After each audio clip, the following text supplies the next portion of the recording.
Bonjour à tous. Alors aujourd'hui j'avais envie de vous parler de la guêpe. On va trouver plusieurs différentes espèces de guêpes chez nous en Belgique, mais les plus répandues sont la guêpe commune et la guêpe germanique. Alors vous les connaissez bien, elles sont noires et jaunes et elles ont une taille vraiment très marquée.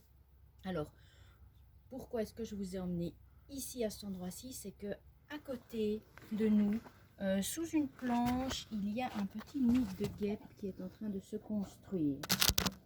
Alors, il faut savoir que pendant l'hiver, la reine hiberne, elle se réveille au printemps. Et au printemps, elle va construire un nid dans un petit endroit, petit ou moins petit, dans un endroit qui est sombre. Alors, elle va, ici c'est derrière une planche, elle peut aller dans un grenier, elle peut aller aussi utiliser le terrier d'un rongeur pour y construire son nid.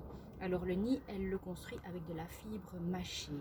Certains nids, si elle a suffisamment d'espace, peuvent atteindre de 50 à 1 mètre de diamètre et dans ce cas-là, à terme, contenir plusieurs milliers de guêpes.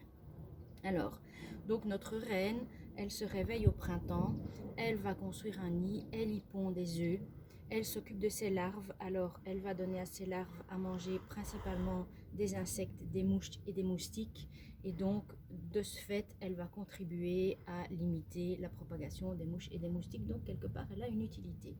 Alors, une fois que ces larves sont arrivées à maturité, on va avoir des ouvrières. Notre reine va répondre à nouveau et là ce sont les ouvrières qui vont prendre le relais et qui vont s'occuper de nourrir les larves de la guêpe. Alors quand arrive l'été, notre reine repond encore, donc elle va pondre comme ça sur la saison plusieurs générations de guêpes.